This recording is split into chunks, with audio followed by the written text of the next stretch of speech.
Start. So welcome everyone to our Differentiation in the Languages classroom.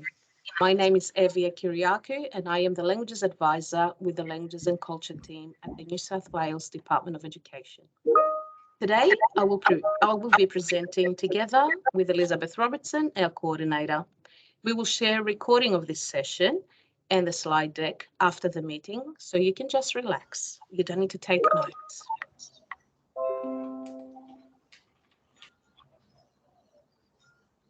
I would like to acknowledge that I am meeting with you today from the lands of the Darug people, where the mountains meet the sea. I also acknowledge the traditional custodians of the various lands on which you're all joining us today, and pay respect to elders past and present, and extend that respect to other Aboriginal people joining us today.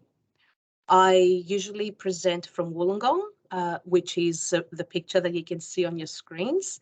Wollongong is said to have originated from the Aboriginal word Wulyunga, meaning 5 islands.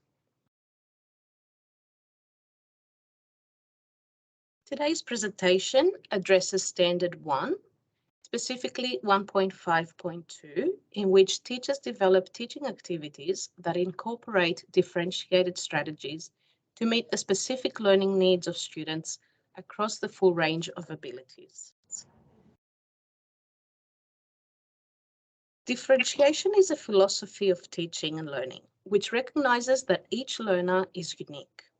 Relevant differentiated instruction is a response to this uniqueness. The journey can be different, but the destination should be the same. If a student cannot learn the way we teach, we need to adapt our teaching to meet the way they learn. Please scan the QR code that's on your screen and answer the question that you see. So you can use your phones to take a photo, to scan that QR code.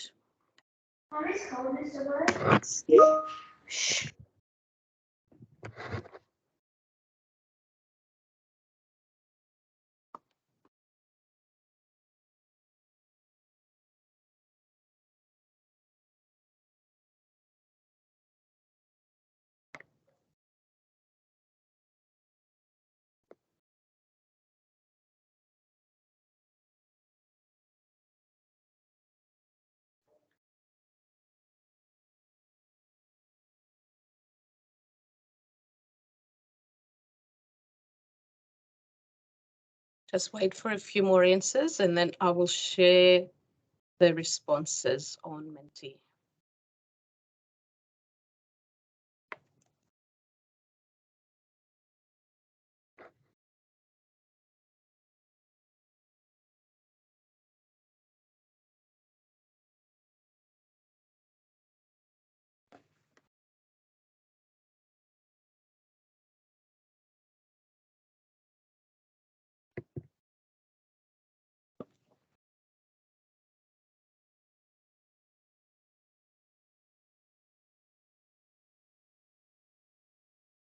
So we have some of the responses you can see on the screen: access for all, making learning accessible for all, varying work for different capabilities, catering to all students' needs, adapting your lesson based on students' needs,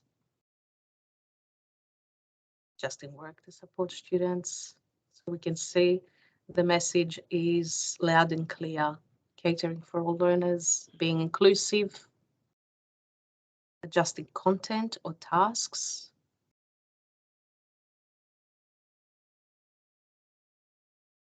A lot of work.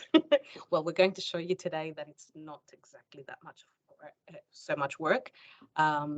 We realize that that's one of the main things that teachers fear when they hear the word differentiation. Individualized learning, knowing our students, yes. Adjusting the teaching content depending on the level of learners, while still sticking to the same outcome. Yep. Any more?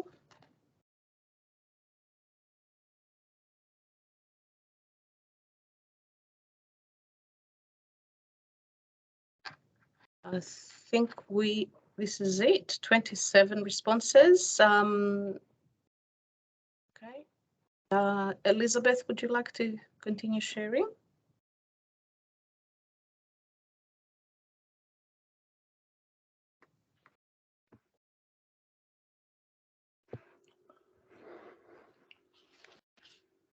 Okay. So thank you for that. And you will see we share the same ideas, obviously, about what differentiation is. So let's have a look. The word differentiation contains the word different, and sometimes we focus on that. We think it's better to think of differentiation as quality teaching, in which, as part of our craft, we provide the right amount of support and challenge for every student. Differentiation is one of the topics language teachers ask for the most in our resources and professional learning. So we wanted today's presentation to hopefully show you how much you are already doing. In fact, how good at it you may already be. For this reason, I'll just touch on the theory, but spend most of the time with concrete examples.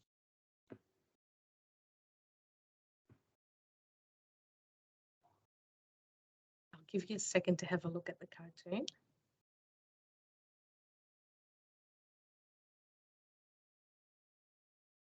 Think of differentiation like this. It's about not having a one-size-fits-all approach. According to Carol Ann Tomlinson, one of the world leaders in differentiated instruction, differentiation is responsive teaching. We have to teach individuals the content, and we have to make sure it's working for them. Every student benefits from being on the teacher's radar and from seeing evidence that the teacher understands their development and plans with their success in mind. Differentiation is how teachers teach to extend the knowledge and skills of every student in every class, regardless of their starting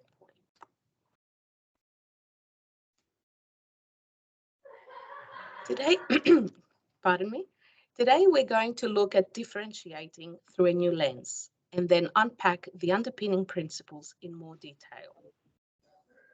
This infographic provides a snapshot of what differentiation can look like. It's not an exhaustive list, but we hope it will get you thinking about differentiation in a new light. Differentiation is difficult. Sorry, can everyone please, thank you, mute. Differentiation is difficult to separate from quality teaching. So if you're always striving to engage your students in language learning, you're most likely differentiating every day. Let's take a look with some examples. You may have noticed we have already shared this infographic in the statewide staff room, so let's unpack it together. So first of all, are you flexible, meeting students at their points of need? Do you scaffold the learning, for example, by embedding a modeled, guided, independent approach to writing? Do you reduce cognitive load, for example, by breaking the content into smaller chunks? Do you prioritize understanding over completion, for example, by using task boards or traffic light systems for activities, so students complete what's most important rather than everything? Do you vary how students engage with the content through different activities, the timing you allow to complete activities, the types of questions you ask based on which student you're asking, and the groups in your class? Tomlinson says that differentiating instruction means that the teacher anticipates the differences in students' readiness, interests, and learning profiles, and as a result, creates different learning paths so that students have the opportunity to learn as much as they can, as deeply as they can, without undue anxiety, because the assignments are too taxing, or boredom, because they're not challenging enough. She cautions, however, that differentiated instruction is not individualized instruction, and that students may have 2 or 3 learning options some days, but never 21 or 35 options. At its most basic level, differentiating instruction means shaking up what goes on in the classroom so that students have multiple options for taking in information, making sense of ideas, and expressing what they learn. In other words, a differentiated classroom provides different avenues to acquiring content, to processing or making sense of ideas, and to developing products so that each student can learn effectively. When differentiating our teaching to suit the needs of our students, we use a variety of strategies to help students become personally invested in and take ownership of their learning. Differentiated teaching allows students at risk of disengagement to experience meaningful learning. Differentiation is a targeted process, recognizing that every student can do remarkable things with the appropriate guidance and support. By extending the knowledge and skills of every student in every class, regardless of their starting point, we are better equipped to lift the performance of all students across the learning continuum. Let's take a little refresher of Tomlinson's theory of differentiation. I'm sure you have all seen this model or something similar. Teachers can differentiate content, process, product, and the learning environment according to the student characteristics of readiness, interests, and learning profile. Today, we're going to lead you through this in detail with concrete examples. Let's start at the bottom of this diagram. When we differentiate, there are three factors to consider individually or in combination. These are readiness, which refers to the skill level and background knowledge of the student. Teachers use diagnostic and formative assessments to determine a student's readiness. Next, we have interest, which refers to topics that students may want to explore or that will motivate them. Teachers can ask students about their interests and, where possible, include these in their planning process. Finally, we have learning profile. Professor Marina Mosen-McPherson from the University of Hull says that learning profiles can include preferences to work alone or in groups, or an interest in using computer-enhanced technologies over pen and paper. She says different learning profiles can also mean some students wanting to explore first, others wanting to know the rules first, some aiming to get it right first time, and others just wanting to have a go. Language learning relies on considerable personal study in a way that many subjects don't. So in our context, it's important we support students to understand their own learning profile, the learning style which best suits them. Moving to the top of the diagram now, I will unpack each of these aspects. As we move through the slides, in the bottom left of the slide, you will see reference to this table as a reminder. And remember, we will share a copy of these slides with you later.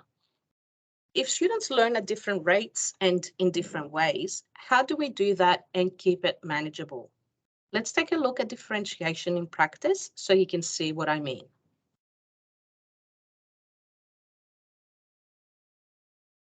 Let's look at content first. All students need to be given access to the same core content and be taught the same big ideas and concepts. Content includes what the teacher plans for the students to learn and how the students gain access to the desired knowledge, understanding, and skills.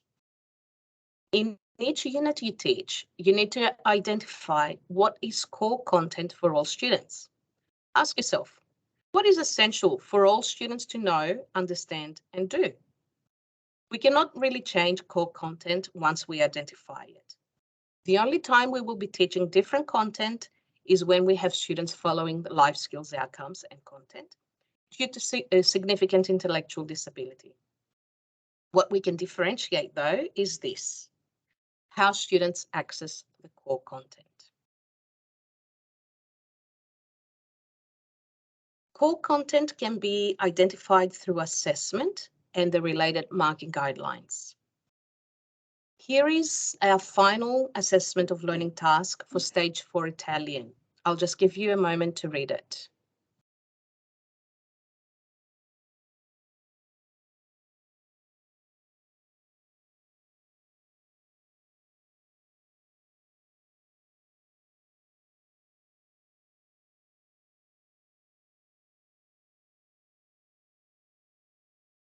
These are the marking guidelines for the same stage 4 Italian task, and I certainly don't expect you to read them.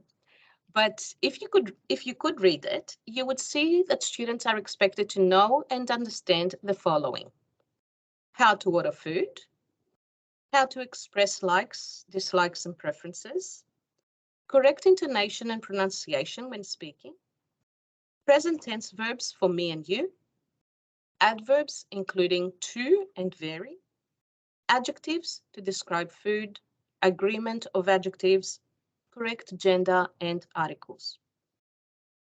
Students would obviously also need to know key food and drink items from a menu. As I mentioned, we cannot modify core content. These light blue arrows are what we expect all students to be able to do to varying degrees, unless they are following life skills. So the question we need to ask ourselves is, what do we need to do to support all students to access the core content or move beyond it? This is where differentiation really kicks in for us as language teachers. We modify the process, the product, or the classroom environment based on students' readiness, learner profiles, and where we can, interests. I will pass on now to Elizabeth.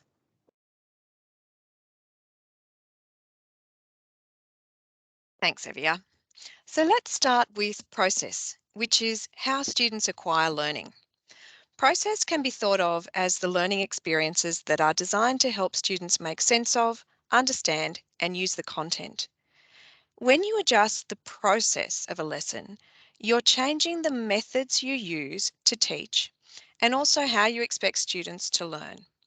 This adjustment could look like employing collaborative learning with excelling students and explicit instructions with others, or using modelled approaches or multimedia.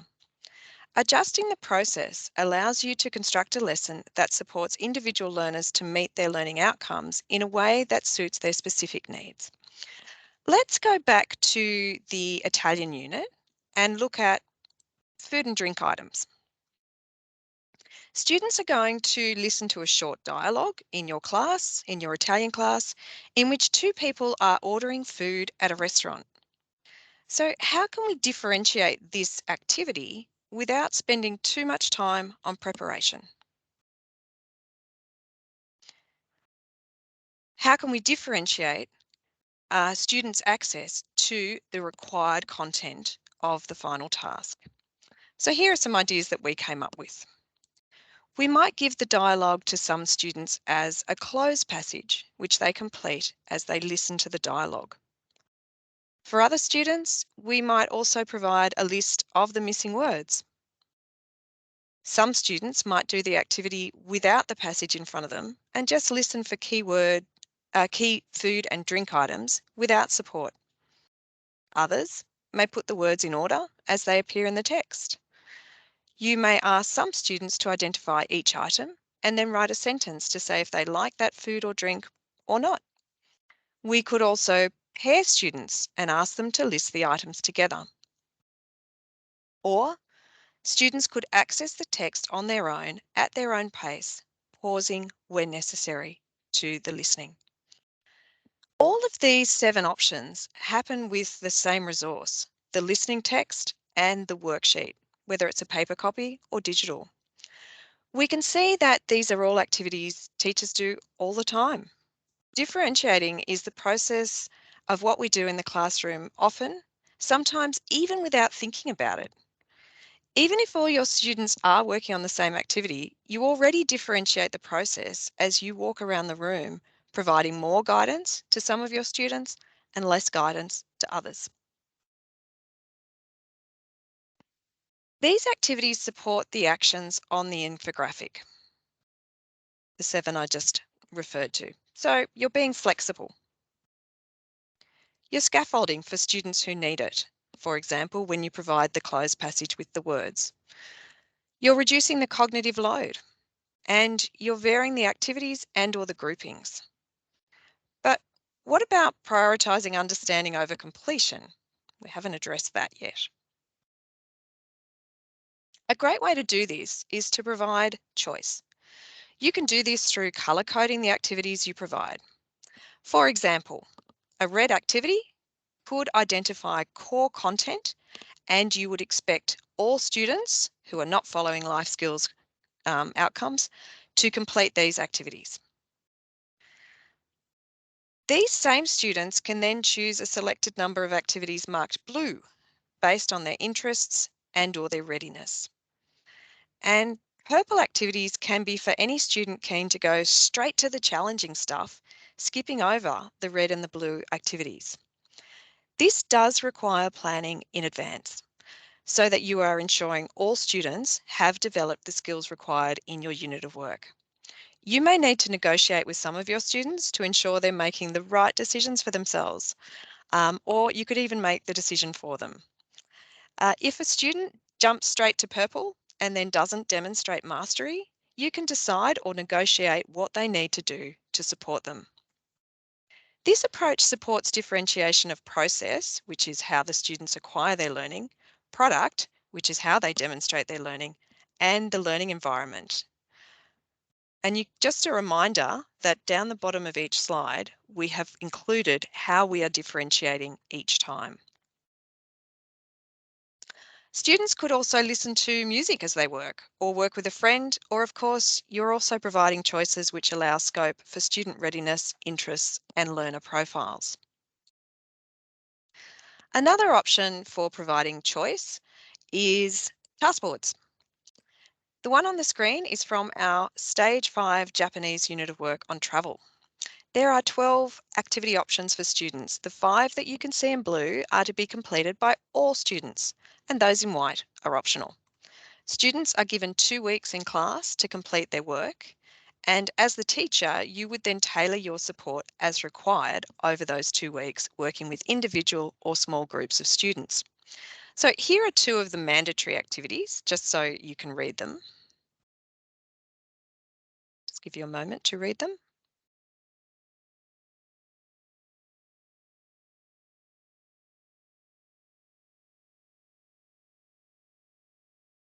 And here are 2 of the optional activities.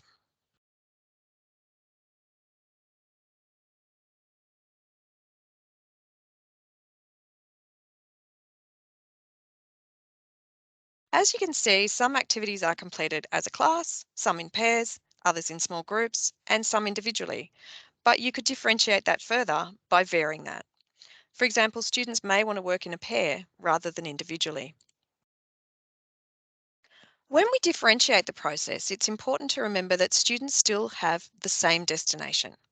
So let's look at another sample activity, just like we did with the Italian one. You're working part-time at an animal shelter in a particular country.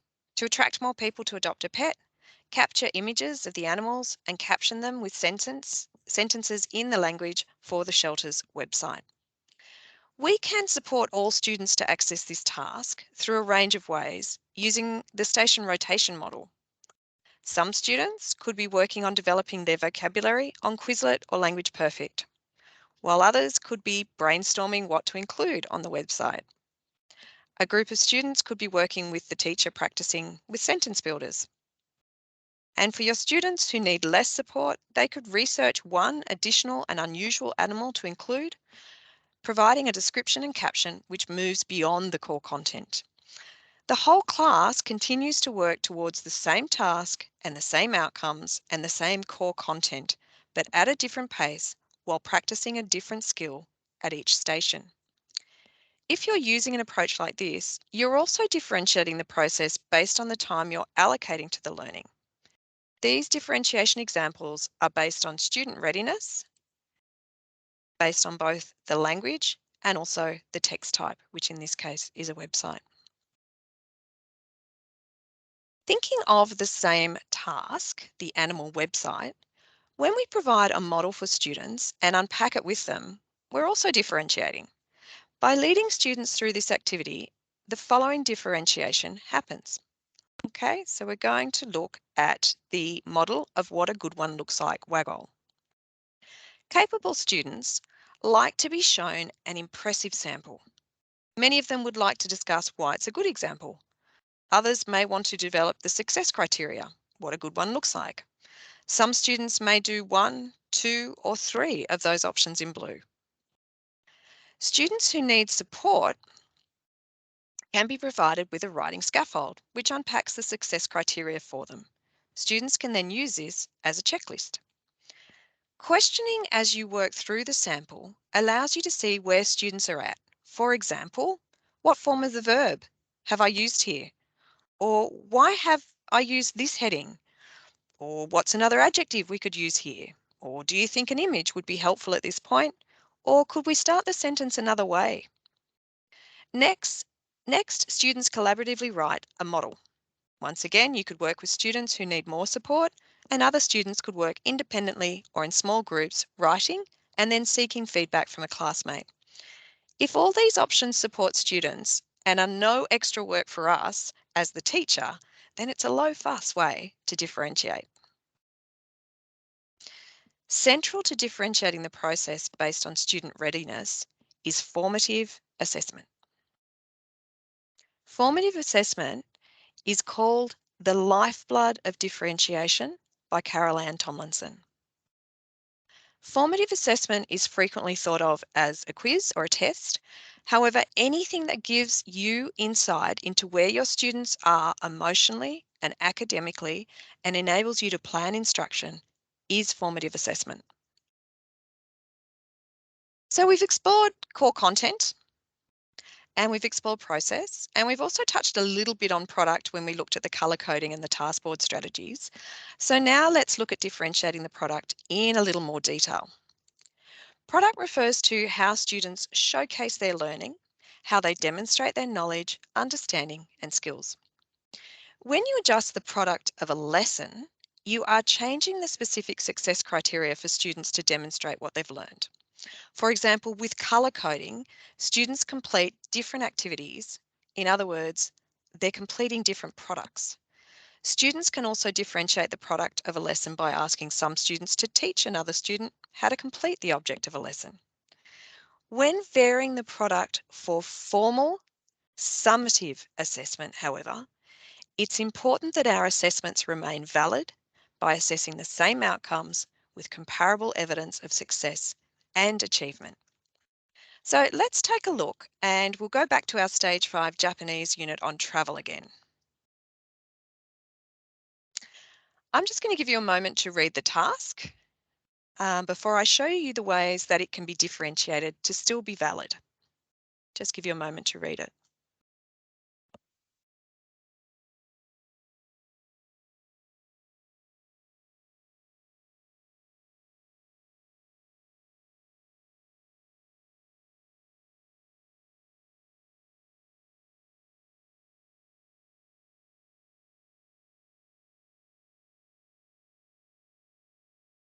So this is how we've differentiated the assessment product on our website. In the top row is the task that you just read, an online travel blog with the purpose of planning for a future trip and the audience of the student's Japanese class.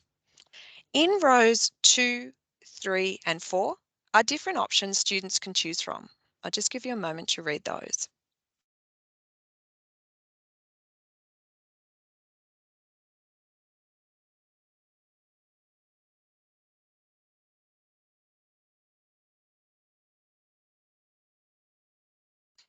You can see we've differentiated the product based on interest and or learner profile. Students could also discuss their own product with you as long as the same outcomes are being assessed through the same core content. That's totally appropriate.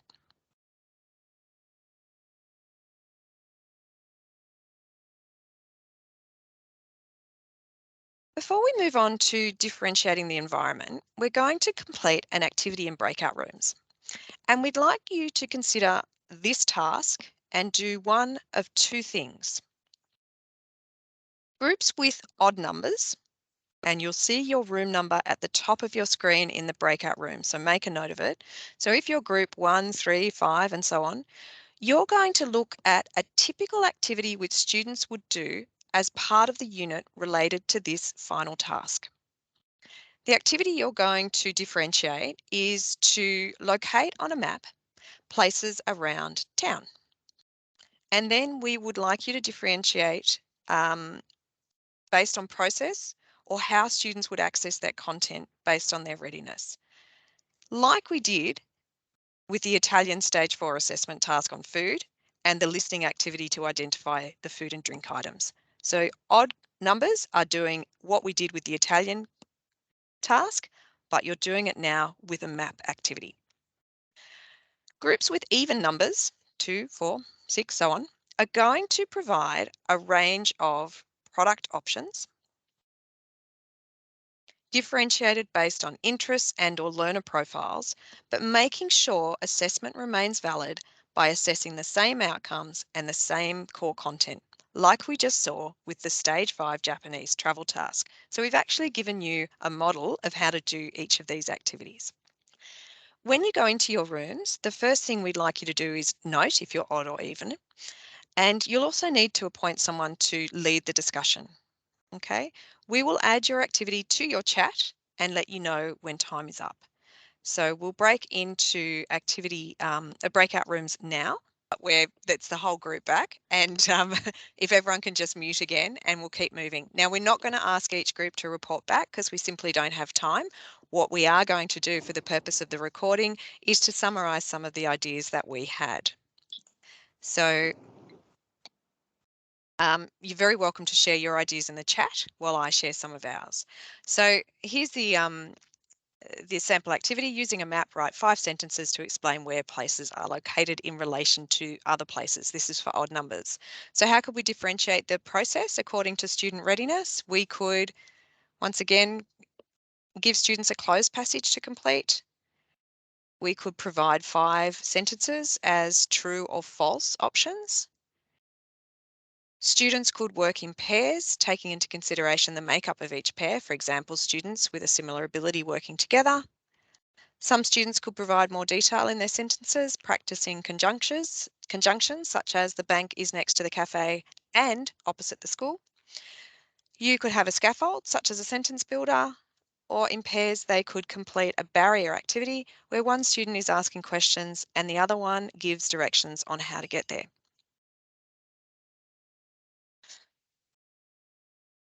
And the next is, how would you differentiate the product based on the interests or learner profiles of the students? Once again, you can add your ideas into the chat. We thought of a couple of ideas. So students could create a TikTok video to appeal to a younger audience. You could have a YouTube clip for an online advertisement, or you could have a TV advertisement. All of these things are still giving a guided video tour of your suburb or town with the same language structures and assessing the same outcomes. Okay, back to you, Evia.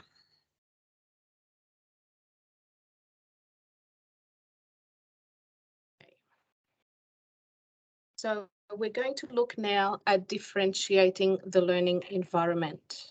Do you want me to share? No, sorry, that was just me. The learning environment refers to the way the classroom works and feels. When differentiating the learning environment, the teacher considers the students' environmental preferences. For example, some students need lots of workspace, some need a quiet area, some like to engage in discussions, and others like to work alone. Differentiating the learning environment involves considering the look and feel of the class, providing a safe and positive environment for learning, allowing for individual work preferences, managing the learning space.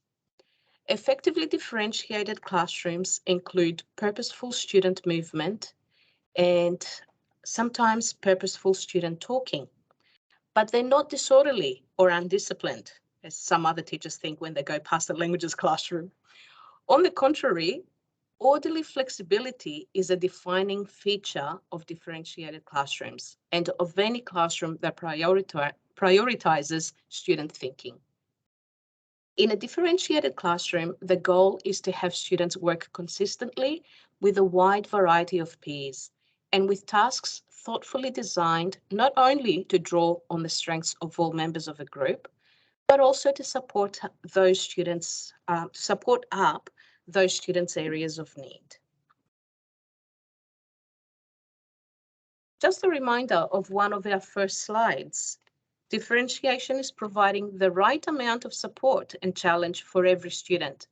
The objective of differentiation is to lift the performance of all students, including those who are falling behind and those ahead of year level expectations. We're now going to look at all the ways you are already differentiating, but you're probably calling it something else. One of the easiest ways to differentiate is by varying our questioning, and we know you already do this. So do you ask questions to more capable students first to provide a model for less able students? Do you vary the types of questions you ask and the types of responses you will accept depending on the student? Do you dig deeper with certain students when asking just one question? For example, instead of, do you have a brother? Ask, what does your brother like doing? Do you dig deeper with all students by scaffolding responses, breaking bigger questions into a series of smaller ones? Do you say things like, not quite, what happens with adjectives in Italian? What is the verb ending if you're talking about yourself? Do you recast responses to correct errors?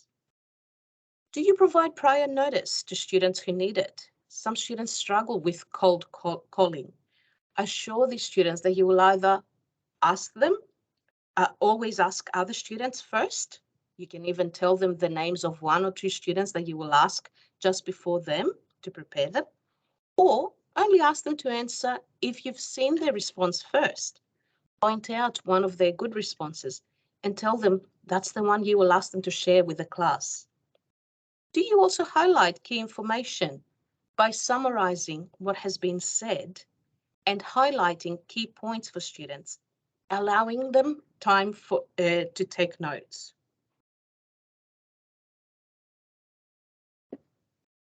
Do you vary your groupings regularly? In your classroom, do you include whole class activities, individual work, pair or small group work?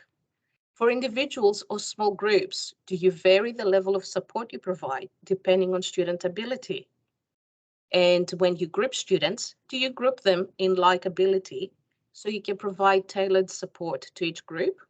Or do you mix up their ability, assigning a more capable student to lead the discussion?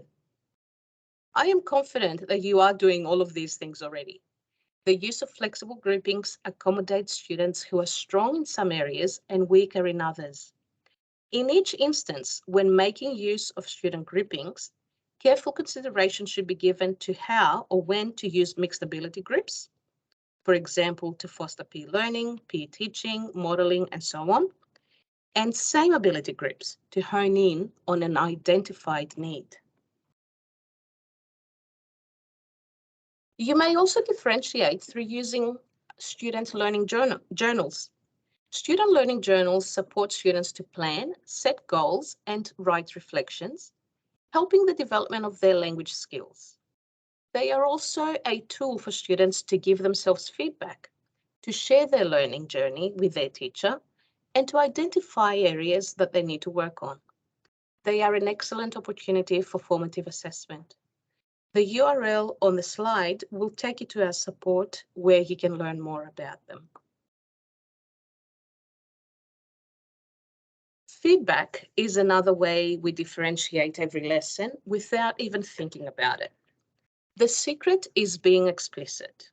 I will give you a moment to read the two examples on the slide.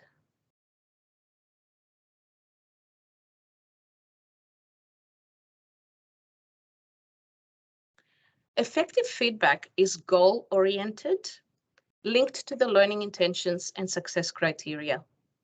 It's timely, giving students time to act on it and to adjust their learning. It's consistent, meaning you give it regularly, and it is always explicit, accurate, and trustworthy. It's student-friendly, using language that they will understand.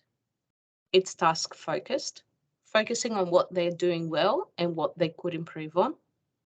And finally, it's actionable. Ensure your feedback delivers clear, specific details so that your students immediately know how to take action and how to better move toward the learning goal. Once again, the URL on the slide will take you to our support on feedback where you can learn more.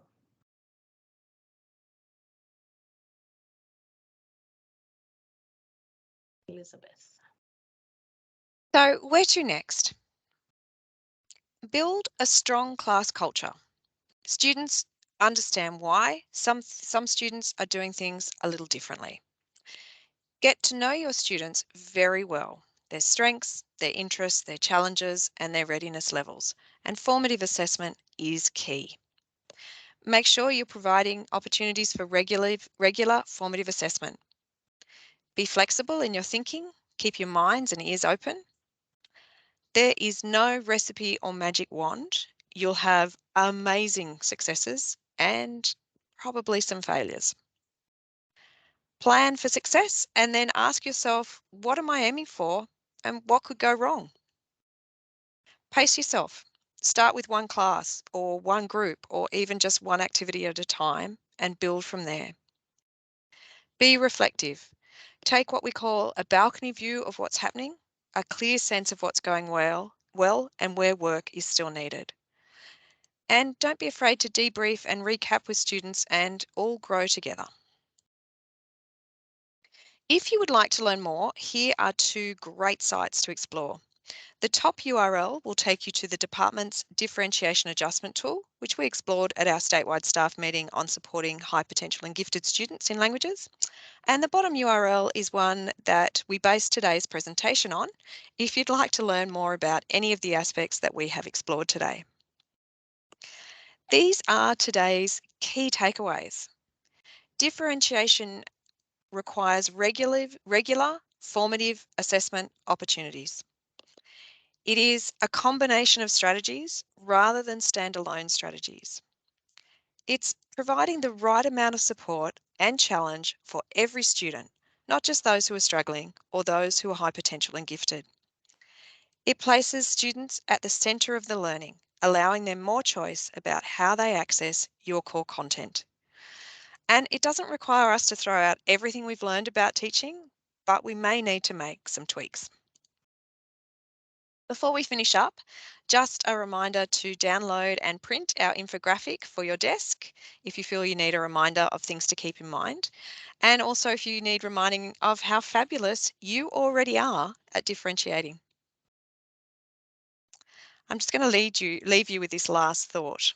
When a flower doesn't bloom, you fix the environment in which it grows, not the flower.